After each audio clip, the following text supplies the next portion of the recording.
Voilà mes amis, à nouveau un bonheur intense de se retrouver avec Monsieur Ababou, qu'on peut appeler Maître Ababou sans aucun problème. De plus en plus de personnes se rendent compte que, comme je dirais, l'habit ne fait pas le moine. On n'a pas un chapeau sur la tête, il n'a même pas de barbe, mais quelle sagesse, quelle profondeur. Et je vous dis franchement, des milliers de personnes vous découvrent et sont époustouflées de voir comment un homme qui, dans son apparence, ne se présente pas comme tous les soi-disant raves et rabbanim, etc., et pourtant possède la véritable Torah, la vraie Torah. Qu'Hachem vous bénisse, Monsieur Ababou. Merci, vous aussi.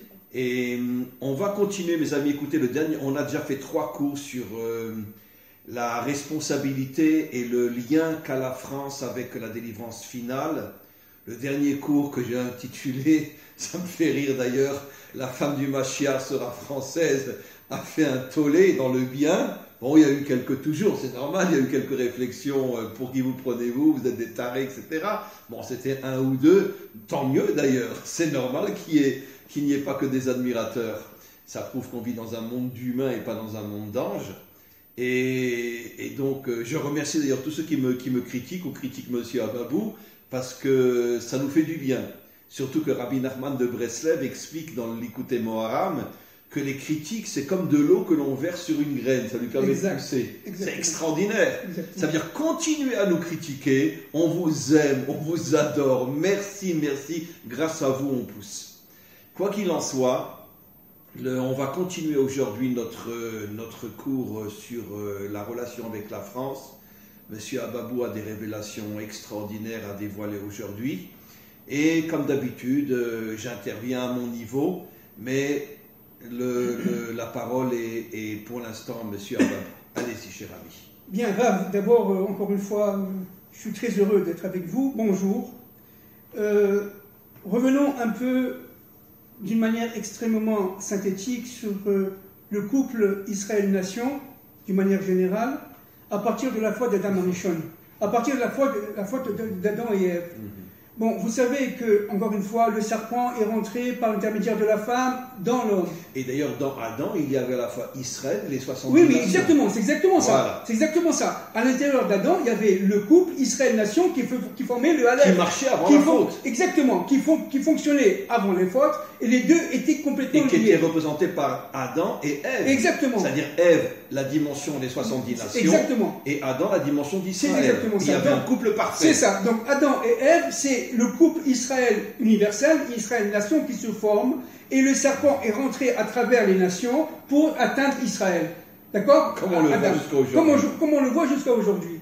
Et donc, Adam s'est séparé de sa femme, c'est un Zohar de Bereshit explicite, page 25. 130 ans. 130 ans, qui est resté 130 ans sans avoir de contact avec une femme. Bon, il était en pleine tchouva, il était en pleine réparation. Qui correspond à toute l'histoire de l'exil. Oui. Plus jusqu'à aujourd'hui, car il y a un réveil énorme chez les nations aujourd'hui, un amour d'Israël incroyable, pas chez les dirigeants des nations, mais pendant des millénaires, Israël et les nations sont complètement séparés. Mais bien sûr. Voilà. Alors donc, la nuit, il avait, comme on dit, excusez-moi Rav, mais des pertes.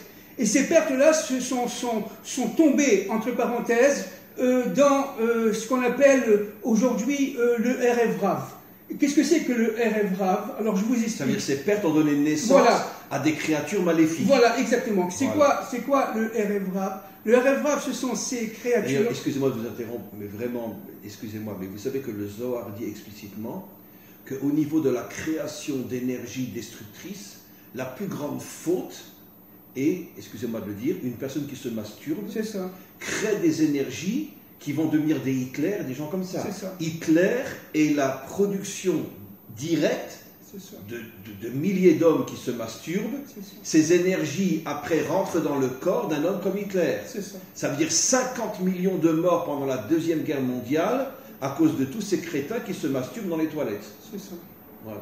Donc, pour Adam Arishon, il était extrêmement proche de Dieu, et donc il était en tchouva, il était en réparation, il se morfondait en fait, n'est-ce pas? Et ces âmes-là sont tombées, elles se sont retrouvées dans un premier temps dans le monde de Noé, Noir, et elles ont vécu le déluge. Et à partir de ce moment-là, elles se sont quelque part rédimées, elles se sont quelque part purifiées. Non, mais revenez sur ce que vous dites qui est d'une importance absolue. On voit qu'effectivement, Caïn et Abel, et après une destruction du monde jusqu'au déluge, Absolument. Et tout ça, vous dites, répétez, c'est à cause des pertes de semences d'Adam qui pendant 130 ans n'a plus de femme, automatiquement ça sort, et ça se réincarne dans des créatures immondes qui vont détruire le monde.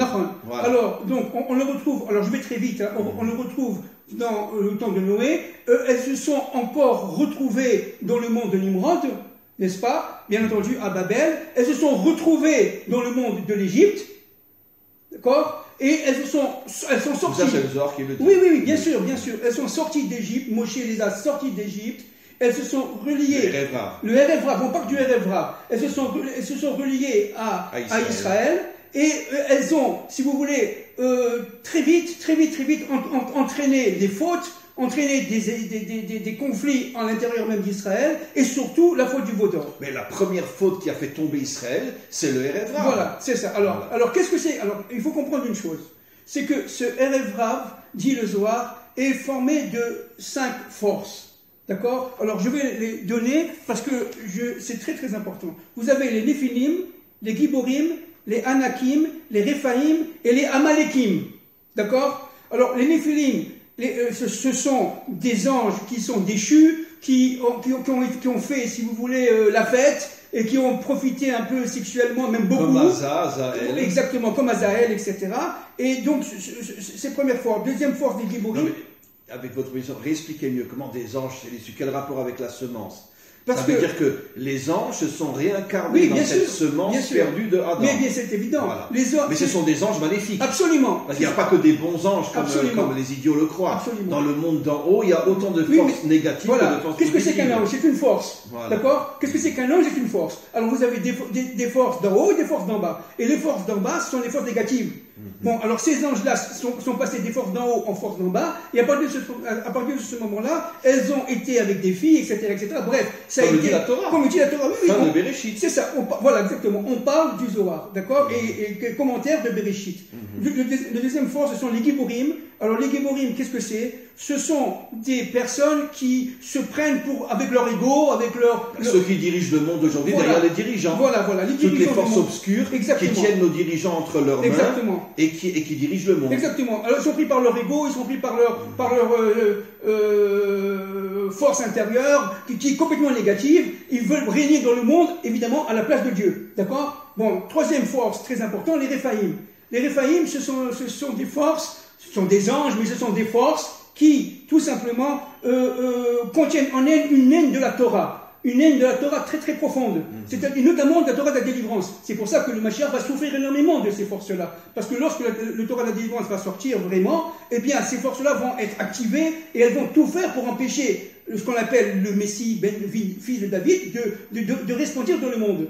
Et donc, cette Torah-là, qui est une Torah comme Datan et Aviram, voilà, qui sont les pires ennemis de Moshe. Exactement. Et pourtant, c'était des Juifs. Exactement. Alors, les Anakim, je vais très vite, là. Les Anakim sont des forces qui vont étouffer, si vous voulez, la respiration humaine, la vie.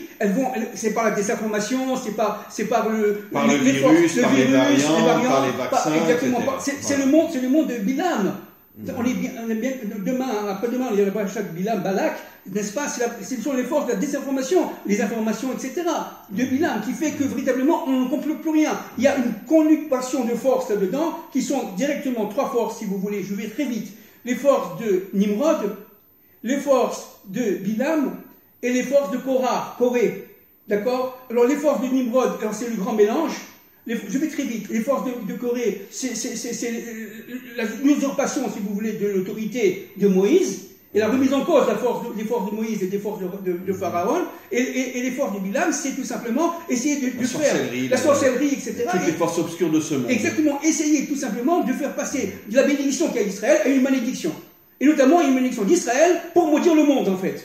Tous les grands dictateurs étaient entourés de sorciers, de forces obscures, et on le sait aujourd'hui depuis fort longtemps, Hitler était entouré d'hommes avec des forces obscures qui lui donnaient des forces et qui le conseillaient comment dominer le monde. Absolument. Alors maintenant, on va essayer d'aller un peu plus loin dans tout ça, rapidement. Il faut comprendre un point très important, Rav. Le Zohar l'explique, n'est-ce pas? Israël, pendant 73 ans, c'est les Tikkuné Zohar, va avoir en sa tête le Erev Rav. Le Erev Rav va dominer Israël et à la fin... On est à la 73e Voilà, exactement. Et à la fin, à la 73e année, donc pourquoi 73? Vous comprenez? C'est 72 noms de Dieu plus 1. C'est-à-dire 70 les nations, 1 Israël, 1 nom de Dieu, plus l'unité. Mais l'unité inversée. Vous comprenez, c'est l'unité inversée. L'uniformité. C'est l'uniformité. Ils veulent remplacer l'unité par l'uniformité. Exactement, c'est l'uniformité. Alors, donc, pourquoi 73? On est arrivé aujourd'hui à 73 ans d'Israël, et arrive, je ne fais pas du tout de politique, bien entendu, pas du tout, c'est pas du tout mon... Disons qu'on fait de la vraie politique. Voilà. Et arrive un gouvernement qui est issu véritablement de ces forces-là. Vous avez les forces de Nimrod, le grand mélange, ils veulent ouvrir le pays aux étrangers, etc., parce que nous sommes universels.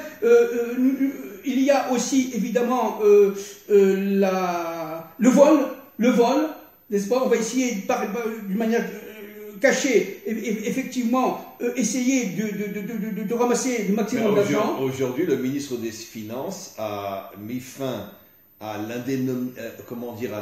les indemnisations de ceux qui n'ont plus de travail. Les indemnités, il a arrêté ça aujourd'hui. Ça veut dire qu'il y a des milliers de personnes dans le pays qui se retrouvent aujourd'hui sans avoir de quoi manger. C'est ça. Alors, donc, vous avez... Alors qu'ils ont cessé le travail à cause du corona. C'est ça. Donc, ils ne sont pas responsables. C'est ça.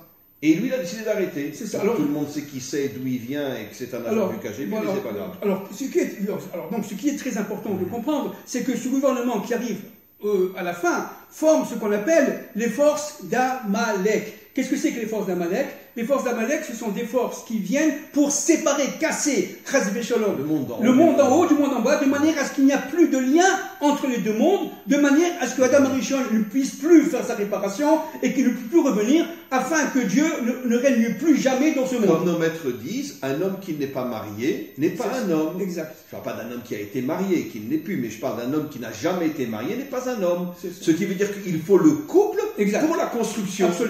Absolument, parce que c'est l'union des contraires, c'est l'union des diversités. Et donc, nous avons un point très important. J'ai reçu quelque chose de très, très intéressant, je ne sais pas si vous l'avez reçu vous, Rav, c'est que, et encore une fois, je ne veux pas de politique, c'est quand vous prenez les premières lettres de Bennett, de Gantz, etc., vous avez, de tous ceux qui sont dirigés le pays, n'est-ce pas, vous avez 240. Et 240, c'est Amalek. C'est Amalek, c'est la Gematria d'Amalek. Vous prenez Gantz, vous prenez Bennett. Gantz, Bennett, Horowitz, Lieberman, Lapid, Mikaeli, Zahar et comment il s'appelle déjà Abbas. Ah oui, Abbas. Alors Abbas le Haïm. On a 240. Vous l'avez reçu ça? Voilà, je l'ai reçu. Mais c'est de la Je l'ai reçu. Regardez. Ça veut dire, vous vous rendez compte ce que M. Ababou est en train de dire? Que tous les dirigeants d'Israël aujourd'hui, quand tu prends la première lettre de leur nom et que tu arrives à la valeur numérique, c'est la même valeur numérique que Amalek. Oui, c'est ça. Destruction du peuple juif. Exactement, si vous voulez. Et de l'humanité. Et de l'humanité. On commence par Israël, pour après, en une seconde, détruire toute l'humanité. Parce que Amalek sait que tant qu'Israël est dans ce monde, il ne peut pas détruire. Il ne peut pas détruire, exactement. Alors regardez, 2 plus 3 plus 5 plus 30 plus 30 plus 40 plus 60 plus 70, ça fait exactement 240. Amalek. C'est fou. Donc, résultat, comment qu'on va s'en sortir? Alors, je ne savais pas, ça c'est de la folie. Alors, comment qu'on va s'en sortir? Bezrat Hashem. Alors, je reviens, avec votre permission, et que Dieu m'inspire, dans ce fameux couple France-Israël. Vous savez que la France joue un rôle fondamental, qu'elle est quelque part extrêmement tourmentée, elle est en questionnement. Elle a toujours été à l'origine de tous les avancements dans le monde, voilà, à tous les niveaux. Absolument. Et donc, on va essayer de comprendre un peu comment ce couple-là va être réparé, comment il va être véritablement revenir à lui-même, comment Dieu va faire en sorte que la France et Israël vont se réunir comme un homme et une femme avant la faute. Je vous interromps encore une fois. Quelqu'un récemment m'a envoyé sur notre dernier cours que Moshe a épousé Tzipora. Et Tzipora, c'est pratiquement les lettres de la France. Exact. Incroyable. Mais c'est exactement ça, Rav. Bien sûr. C'est-à-dire qu'il a, dans l'allusion qu'il épouse Tzipora, c'est le mariage entre Israël et la France. Puisque Tzipora, c'est Tsarfat. Oui, c'est les lettres de la France. C'est exactement ça. C'est exactement ça, Rav. Et j'allais en parler. Vous me faites trembler parce que c'est exactement ça. Quelqu'un m'a envoyé ça. Mais c'est exactement ça. Bon, alors regardez. Vous savez qu'évidemment, toute la Torah est codée. Vous savez évidemment que cette Torah-là, c'est une Torah dite, entre guillemets, traditionnelle, de Galout. Elle est encore en exil. Mais, au temps de la délivrance, on commence à comprendre tous les messages énormes, immenses que Dieu nous envoie, cachés de la Torah que Dieu nous envoie. Vous avez, par exemple, regardez, dans Isaïe, chapitre 38. Alors, on parle ici du roi Hirskiaou en hébreu, Hirskiaou Améler, Ézéchias. D'accord? Alors Ézéchias, c'était quelqu'un qui était extrêmement proche de Dieu. Il a failli être le Mashiach. Il devait être le Mashiach, et pour toutes sortes de raisons, ça n'a pas été, et Ézéchias tombe malade. Il a une sorte d'ulcère qui lui fait très mal, et il sent que la mort arriver. Dieu envoie Isaïe, n'est-ce pas, le prophète, et le prophète dit, mais enfin, voilà pourquoi parce que tu es puni. Pourquoi? Parce que tu n'es pas marié. Tu n'as pas voulu mettre des enfants. Tu n'as pas voulu mettre des enfants. Donc, alors, Hérésia lui dit, oui, mais parce que je savais que mon fils allait devenir un Avodazara. Une grande crapule. L'un des rois les plus crapuleux de l'histoire d'Israël. Et qu'est-ce qu'il dit? Et qu'est-ce qu'il répond Isaïe? C'est quelqu'un qui a le potentiel du Mashiach, va sortir un enfant qui va tout détruire. Exactement. Puisque c'est à cause de Ménaché qu'il y a eu la destruction du premier temple. Mais bien sûr. Alors, que dit Isaïe? Isaïe, il dit, mais de toute façon, c'est pas ton problème. Le problème, c'est d'aller selon la volonté de Dieu. Et si Dieu envoie cette personne-là, il envoie, c'est son problème à lui, c'est sa fonction à lui, c'est son monde, c'est pas le tien. Alors, qu'est-ce qu'il dit, Hérésia? Alors, il s'excuse, il pleure, il souffre énormément. Le mot souffrance, c'est très important. C'est terrible, n'est-ce pas? Je vais le lire. Il dit à Isaïe, alors dans ce cas-là, donne-moi ta fille. Voilà, exactement. Je vais épouser ta fille, peut-être qu'à nous deux, moi, le Mashiach potentiel et la fille d'un prophète, c'est ça. Peut-être que sortira un enfant bien. Exactement, voilà.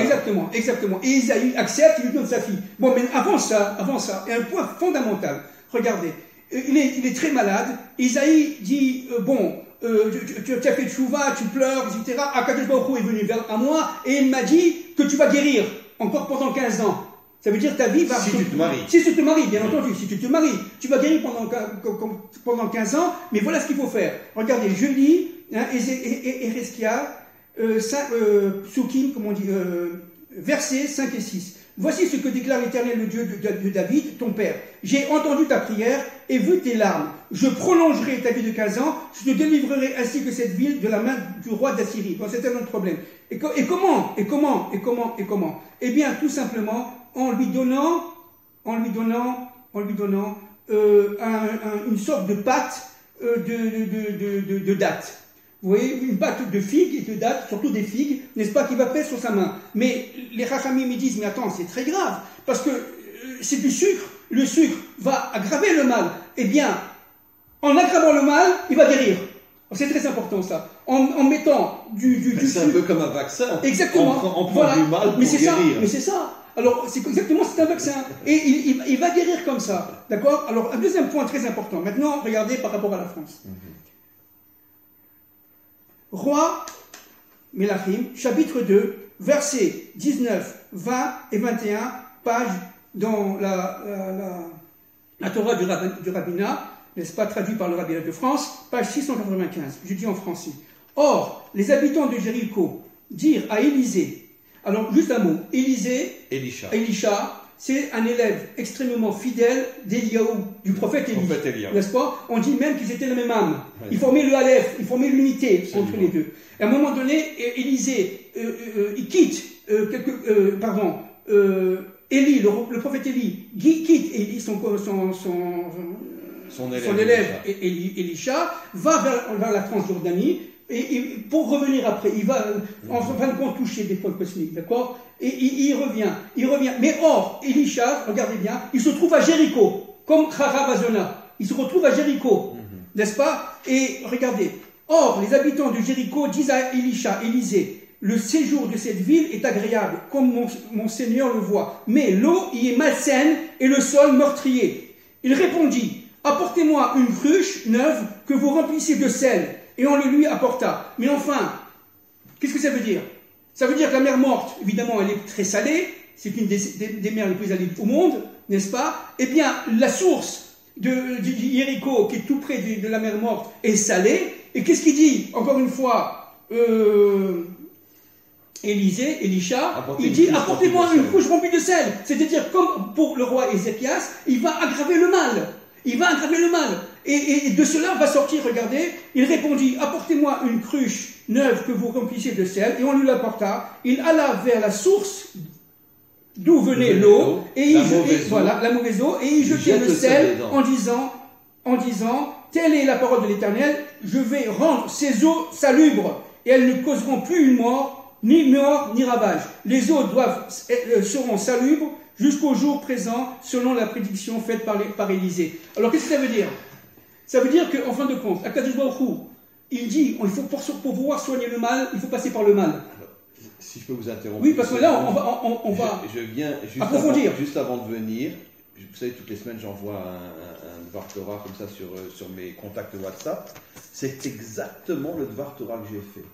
Ruth est la matrice de la délivrance finale. Bien David sûr. Mashiach. Bien sûr. Elle vient des hommes et du pays le plus corrompu sur terre. Bien sûr. Qu'est-ce qu'on voit de là? Que celle qui va être la source de la réparation du monde vient du milieu le plus criminel du monde. C'est exactement ça. Son arrière-arrière Balak, son père Eglon, du pays de Moab. Ça veut dire que toute la pourriture du monde est la source de celle qui va sauver le monde. Exactement. Mais vous allez comprendre qu'est-ce qui se passe avec la Exactement France. ce qui se Mais passe. vous allez comprendre. Donc, qu'est-ce qu'il fait Hachem? Il dit qu'en fin de compte, vous allez guérir grâce à la maladie que je vous envoie. C'est la maladie qui va guérir la maladie. Mais au lieu de mettre du sel, au lieu de mettre, je sais pas moi, du sucre ou du miel pour adoucir l'eau, pour la rendre un peu plus potable. Pas du tout. Il a mis du sel dans du sel.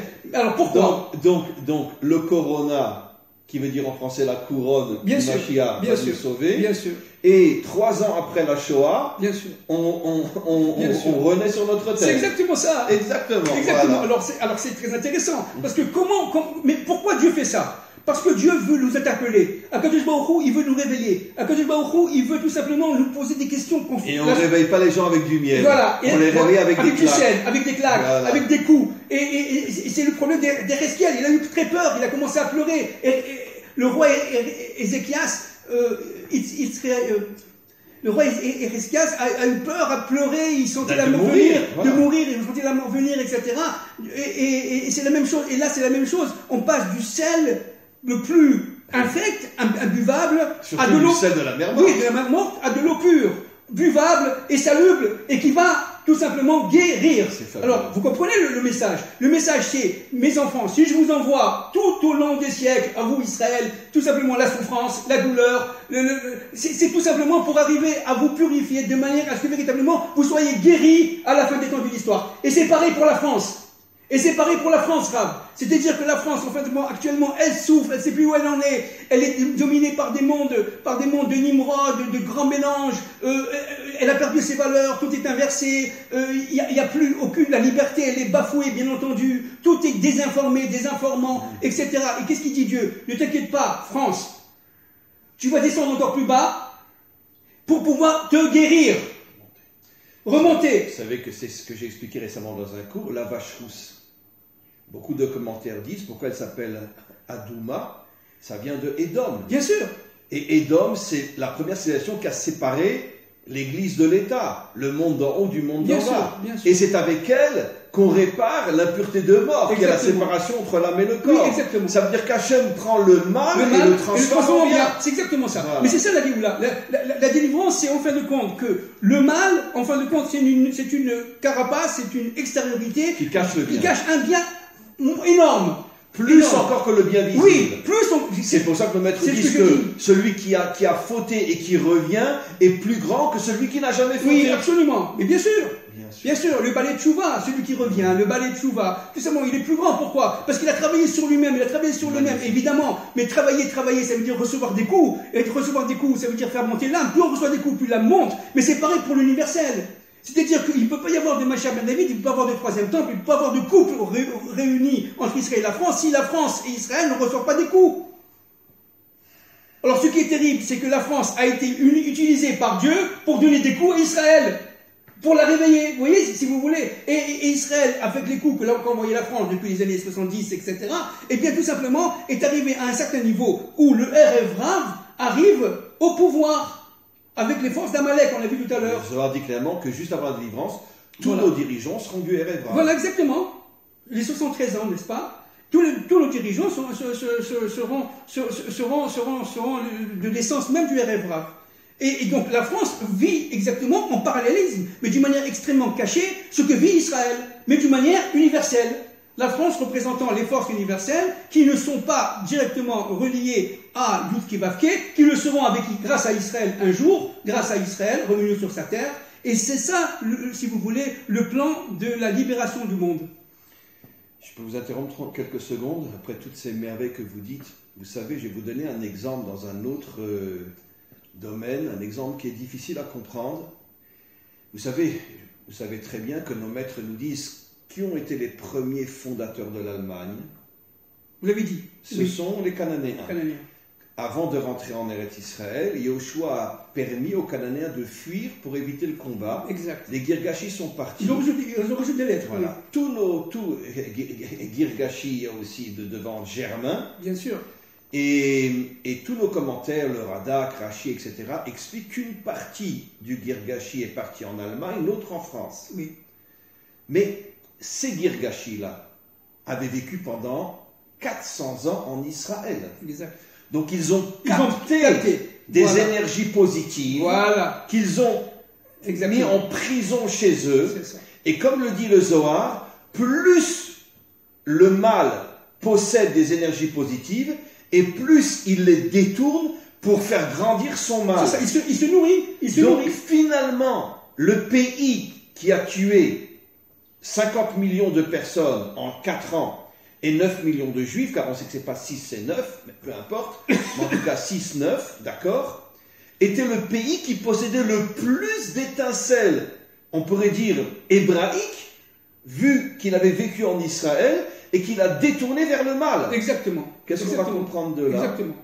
On va comprendre de là quelque chose d'absolument incroyable, que peut-être qu'au moment de la délivrance, ces étincelles de mal qui sont enfuies en Allemagne vont se libérer, et va savoir si le bon côté de l'Allemagne ne va pas devenir peut-être le plus grand ami d'Israël. Exactement. Alors écoutez-moi. Et en vérité, c'est lié à la France. C'est ça. Puisque les deux ont été créés à partir d'un peuple cananéen. Et je vous rappelle que le couple France-Israël, c'est l'épine dorsale de l'Europe. Bien sûr. D'accord? C'est l'épine dorsale de l'Europe. Alors regardez, comment il s'appelle le prophète? Elisha. C'est quoi Elisha? Élysée. Les Champs-Élysées. Le palais de l'Élysée, où se trouve le président. Vous voyez, c'est-à-dire qu'en fin de compte, les Français... Lui qui guérit par le mal, les Champs-Élysées, le palais de l'Élysée, qui est la traduction de Elisha. Vous comprenez? C'est-à-dire qu'en fin de compte, tout est complètement codé, et que les peuples, regardez, ils n'ont pas eu le libre arbitre, ils ont nommé tout simplement le Champs-Élysées, la plus grande avenue du monde, éclairée à Noël, etc., magnifique, c'est une très très belle avenue pour ceux qui connaissent. Qui va sur l'arc du Triomphe. L'arc du Triomphe. Triomphe, c'est Netzar. Nahon. Et Netzar, c'est lié à Netzar Israël, Lo Yeshaker. Exactement. On n'arrivera jamais à faire tomber Israël. Mais c'est exactement ça.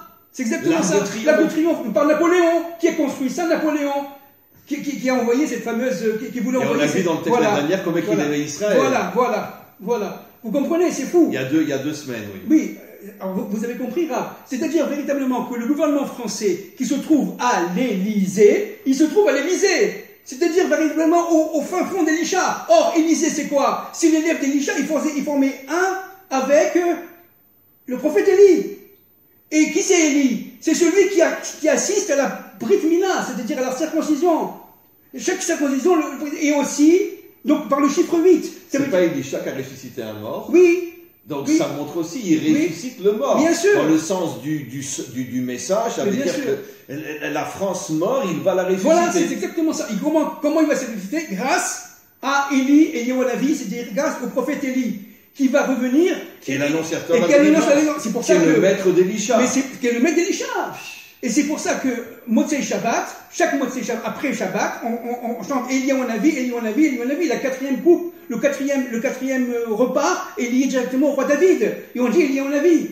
Pourquoi? Parce que tout simplement, on rentre là dans la messianisation de l'universel, par ce couple incroyable, France-Israël. C'est pour ça que vous avez le gouvernement français qui se trouve quelque part à l'Élysée, par son président, et vous avez évidemment les Champs-Élysées, et tout est complètement codé. Tout est complètement codé, Rav. Et on le voit comment? On le voit par ça. Alors, que dit dans ce passouk, dans ce verset-là, Non, et plus le roi, encore, comme on dit Tsarpat, dans le mot Tsarpat, pat veut dire le pain, bien sûr, et n'oublions pas que le pain est le symbole de la Malchut d'Hachem. exactement, absolument. Puisque la table dans le temple représente la royauté d'Hachem. Vous voulez que je vous donne un code d'enfer? Un code d'enfer. D'accord? Donc si vous comprend, il faut du pain et du sel. Le sel lié directement à Elisha, voyez, et le pain lié à la Malchut. C'est-à-dire qu'au fond de la France, qui s'appelle pain, doivent retrouver son sel.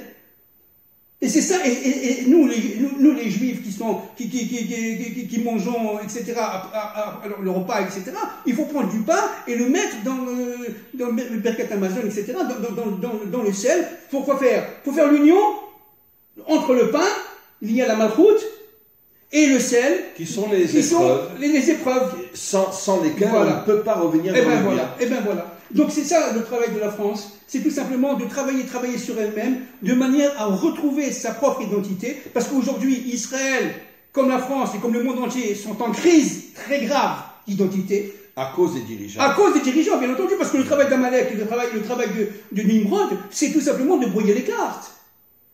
On est en crise, on ne sait plus où on en est, on est complètement en perte d'identité. Là, en Israël, on parle maintenant de revenir au confinement et de revenir à un nouveau vaccin, etc. Mais tout ça, en fin de compte, c'est terrible. Oui, à cause de la variante qui est produite dans les laboratoires, mais bien sûr. ils nous font croire qu'elle vient de là. Mais bien sûr. Alors, vous comprenez, tout ça, c'est une guerre bactériologique grave. Donc, ce qui est très important de comprendre, on va s'en sortir, mais regardez, le plan d'Amalek, il est redoutable. Parce qu'il est caché derrière des forces. Parce que vous savez que dans le temple, chaque korban, chaque offrande devait être salée. Bien sûr. Elle devait être salée, sinon Absolument. elle n'était pas acceptée. Elle n'était pas acceptée. Pourquoi le sel? Pourquoi Bien du sel sûr. sur une offrande? Bien sûr. C'est toujours la même notion Oui, qu'on voit que vous évidemment. avez expliqué sur Elisha. Évidemment. Ça veut dire que le sel qui représente, on pourrait dire, les difficultés de ce monde, C'est ça. sont, on pourrait dire, l'essence de notre rapprochement vers Dieu. Voilà. Korban, ça veut dire se rapprocher. Korban veut dire se rapprocher en hébreu, non offrande. Korban veut dire les karev, se Les rapprocher. Tu ne peux te rapprocher de Dieu que grâce. D'ailleurs, qu'est-ce que disent nos maîtres dans Maseret Brachot? C'est ça. 3 choses, tu ne peux les acquérir que grâce aux difficultés, la Torah, la terre d'Israël et le monde à venir. C'est ça. Que grâce aux difficultés. Exactement. C'est pour ça qu'il est très très difficile, n'est-ce pas, de faire tchouva, de revenir vers Dieu, parce que tout simplement. Mais pourquoi Dieu fait ça? Tout simplement pour nous sauver, pour nous aider. Il met du sel au sel. Il ajoute du sel au sel. C'est exactement ce qu'a fait Élisha, Élisée. Incroyable, n'est-ce pas? Donc, ça, peut-être qu'on comprendrait, cher ami, pourquoi le seul pays au monde où il y a la mer salée, voilà. La mer morte, c'est en Israël. Voilà. Parce que c'est le pays qui souffre le plus. Et bien sûr. C'est le peuple qui souffre le plus. Bien sûr. Donc Hachem nous a mis la mer de sel Bien chez sûr. nous Bien pour nous faire comprendre que toute notre histoire, c'est une histoire de souffrance. Oui, mais elle s'appelle comment? La mer morte. La mer morte. Parce que c'est mourir pour renaître. C'est-à-dire mourir pour renaître. Exactement. Et c'est Dafka Elisha qui a pris Voilà. le sel de la mer morte C'est ça. et qui est le prophète qui a fait une résurrection. Voilà, c'est ça. C'est exactement Oh ça. là là. C'est ça. C'est le même prophète, c'est Israël. C'est-à-dire que le réveil de l'humanité se fera par le réveil de la France. Ça, La France doit mourir pour renaître, pour faire tout simplement réveiller l'humanité qui est en elle, et cela avec grâce au couple, si vous voulez, Israël-France. C'est fou. C'est fou. Donc qu'est-ce que c'est que Adam Arishon qui revient avec sa femme? C'est en fin de compte la France et Israël Israël devenu hébreu, qui se réunit. Vous savez ce que je viens de découvrir en parlant? le mot tsarfat, on a expliqué que pat, c'est le pain, c'est la malchoute. Dans le mot tsar, si vous prenez le resh, c'est deux kouf. Kouf et tzadik, ket, délivrance. Exactement. Et l'autre kouf, comme on le sait, le keter a pour valeur numérique 100. C'est ça. Ça veut dire keter de la délivrance, qui est le keter de la malchoute. Ça veut dire Ce sont les 100 ans de Sarah. vous avez ket, délivrance, C'est ça. l'autre kouf, C'est ça. keter, pat, malchoute. Exactement. C'est-à-dire que dans le mot tsarfat, vous avez tout le secret de la délivrance. Exactement. finale. Exactement. La délivrance, le keter et la malchoute. C'est dans les 127 ans de Sarah et Menou qu'on retrouve ça. 120 plus 7. Et après le 7, ça veut dire les 7, c'est quoi évidemment? C'est les 7 sur C'est les du 7, bas, voilà. jusqu'à la malchoute, Voilà, la délivrance. jusqu'à la Le délivrance. kouf, c'est le keter. Voilà. Le 20, c'est chorma bina. C'est ça. Et le 7, jusqu'à la malchoute. C'est ça. Et c'est pour ça qu'Eliolavi arrive et était le maître de Elisha, qui lui, il est directement lié au chiffre 8, à la circoncision. Le huitième jour. Incroyable. Comprenez Parce là. que, oui, bien sûr. L'un des noms juifs les plus répandus en France, même chez les non-juifs, c'est le nom Sarah. Ah ben voilà. Le nom Sarah est très répandu dans le monde non juif. Je savais. Absolument. Il y a beaucoup de noms juifs en France qui s'appellent Sarah. Et pas autant que Isabelle ou qu'un autre nom, mais parmi les noms, on pourrait dire qu'on n'imaginerait pas être en France, le nom Sarah est relativement fréquent. Parce que qu'est-ce qui se passe? C'est que dans Tzipora, et vous avez dit tout à l'heure Tzipora, il y a Sarah. Parce que qu'est-ce qui se passe? Tzipora, c'est une femme qui vient évidemment on le sait, hein, de Midian, etc. Bon, La fille de Yitro. La fille de Yitro. Yitro étant évidemment un super sorcier, mais qui a reconnu le Dieu d'Israël. Et qui a fait tchouva. Qui a fait tchouva et qui a reconnu le Dieu d'Israël complètement, n'est-ce pas? Et qui, au jour le jour, Tzipora travaillait avec son père, essayait de comprendre un peu qu'est-ce qui se passe, à travers toutes ces divinités, il n'y avait qu'une seule force, et une seule force, et une seule force. Elles sont arrivées ensemble au Aleph, à l'unité. Pas à l'uniformité, à l'unité. Vous remarquerez que Hachem s'adresse pour la première fois Et ça, à Moshe.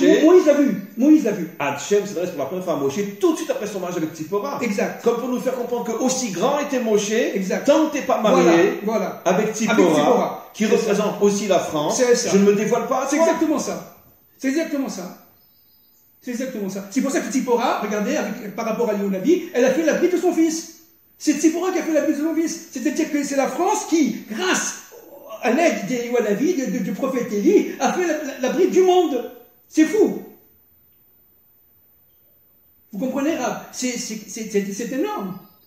Donc Tzipora est une femme absolument sublime. Et Moshe l'avait vu, bien entendu. Évidemment. Moshe l'avait vu, bien entendu. Il avait compris que c'est pour ça que dans les 10 commandements, on parle de la paracha Yitro. Et Yitro qui. Parce que sans son retour, on n'aurait pas fait Voilà. la Torah. Exactement. Parce que. Pour nous faire comprendre que la Torah n'a pas été donnée seulement à Israël, Oui, mais à exact. l'humanité tout entière, Mais bien sûr. dont Yitro est le symbole. Exactement. Et Tzipora aussi est le symbole. Et c'est complètement fou. C'est complètement fou. N'oubliez pas que la mère adoptive de Moshe, c'est Bithia. La fille de Pharaon. La fille de Pharaon. C'est incroyable. Et Pharaon a fait Teshuva Voilà. au moment de la traversée de la mer. Exactement. C'est lui qui a dit Michamocha Belim, Mais qui bien est sûr. aussi puissant que toi, Hachem. Exactement. Et Bithia, qui était une idolâtre au début, a travaillé comme Tzipora sur elle-même, est devenue véritablement extrêmement hébreu. Bithia, ça veut dire la fille de Dieu. Bien sûr. Pas dans le sens chrétien, qu'à Bien Dieu sûr, ne plaise, bien sûr. mais dans le sens qu'elle est complètement connectée à Dieu. Complètement connectée à Hachem. Et c'est pour ça qu'elle a couvé cet enfant, qu'elle a caché, qu'elle a gardé, qu'elle a protégé contre toutes ces forces maléfiques qui étaient autour de lui, et de manière à ce que Moshe puisse resplendir dans le monde. Et de regarder le rôle de la femme comme il est fondamental. Vous avez Bithia, vous avez Ruth, vous avez Tzipora, etc. Et vous avez Rachavazona. Encore une fois, on revient à Jéricho. Alors c'est quoi Jéricho, Rav? Vous avez compris? C'est quoi Jéricho? C'est une clé. C'est la clé d'entrée en Eretz Israël. On est rentré par Et Yericho. bien sûr, c'est pour ça que vous avez eu. Mais vous savez ce que le Zohar dit? Dans le mot Yericho, il y a les mots Yareach, Bien sûr. qui veut dire la lune, qui fait allusion à la Malchut. Voilà, c'est ça. C'est Ça exactement veut ça. dire que la racine de la Malchut d'Israël est à Yericho. Elle est à Jéricho. Yareach veut dire la lune. Mais c'est pour ça que nos ennemis ont pris Jéricho. Bien sûr. Automatique pour empêcher. Et comment on a fait tomber Yericho? En tournant 7 fois. Sept Voilà, fois sept la fois. Malchut. Bien sûr, c'est ça. 7 fois, c'est la Malchut. C'est la Malchut. Vous comprenez? C'est fou. Écoutez, il nous reste qu'une minute, je vous demande de boucher vos oreilles. Mes amis, écoutez, je reviens sur ce que j'ai dit tout à l'heure. Vous venez d'entendre ce cours, la majorité du cours, c'est des dévoilements. Je vous dis sincèrement, mes amis, j'en ai les larmes aux yeux. Des dévoilements d'une puissance. Et regardez, je demande à M. Ababou de se boucher les oreilles. On est en train de revenir vers la Torah authentique, avec des hommes authentiques. Vous voyez, M. Ababou n'est pas déguisé en rabbin. Il n'a pas la chemise blanche, il n'a pas la cravate, il n'a pas le chapeau sur la tête, il ne demande pas qu'on l'appelle Rav. D'ailleurs, moi, je l'appelle M. Ababou, car je sais que si je l'appelais Rav, il me donnerait une claque. Et on a un maître authentique devant nous. On est en train, mes amis, de revenir à la vraie Torah. Une Torah qui n'est pas déguisée derrière tous ces rabbins qui se font passer pour des représentants de Dieu et des représentants de la Torah et qui ont une ignorance absolue de la véritable Torah. Et on est ici assis avec un homme d'une simplicité, d'une humilité inimaginable, et on entend des paroles qu'aucun rave de notre génération serait capable de dire, ni même de comprendre.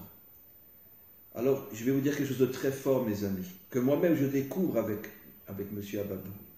Réveillons-nous. Voilà. Arrêtons de courir comme des moutons derrière tous ces faux représentants de Dieu qui ne sont que des déguisés. Il y a des exceptions, bien sûr, mais je parle de la grande Non, il y a majorité. des très grands maîtres. Non, je ne parle pas des très grands maîtres. Je parle de... Tout le monde m'a compris. De tous ces... Voilà, ces barbus chapeautés. Je ne parle pas des très grands maîtres, évidemment. Les très grands maîtres, c'est ceux qui ont aujourd'hui 80, 90 ans, etc. Raphaël Kanievski, qui est un géant à en pleurer. Et voilà. Baba Salé, tous ces géants. Mais il y en avait un ou deux par génération. Rabbi de Lubavitch. Voilà, il y en avait un ou deux par génération. Moi, quand je parle de tous ceux qui se montrent comme des...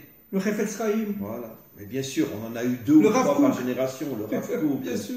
le Rabbi Lubavitch, Rabbi Nachman de Breslev, mais c'est un, deux par génération. Bien sûr. Mais moi je parle au niveau de la grande masse, qu'on arrête une fois pour toutes de faire de l'habit le moine.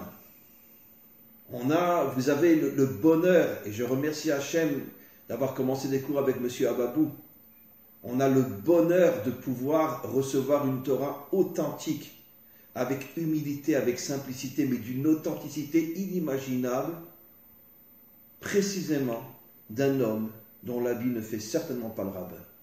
Et ça, c'est la preuve de la Torah de la délivrance, une Torah qui va venir du bas, une Torah qui ne fera pas partie de l'établissement religieux, une Torah qui va sauver le monde parce qu'elle est émise par des gens qui savent qui ils sont et qui ne se prennent pas pour ce qu'ils ne sont pas. Encore une fois, je suis désolé d'avoir dit ce que j'ai dit, M. Ababou, mais parce que ce cours d'aujourd'hui était d'une telle puissance que je suis, mais alors, je ne sais pas si je vais arriver à me lever. En tous les cas, merci beaucoup, beaucoup, beaucoup, et qu'Hachem continue à vous éclairer, parce que je sais qu'il vous a choisi pour être un canal de lumière, grâce à votre authenticité, votre simplicité, votre humilité, et que vous continuez à pouvoir éclairer le monde comme vous le faites. Amen, v'cheni ratson.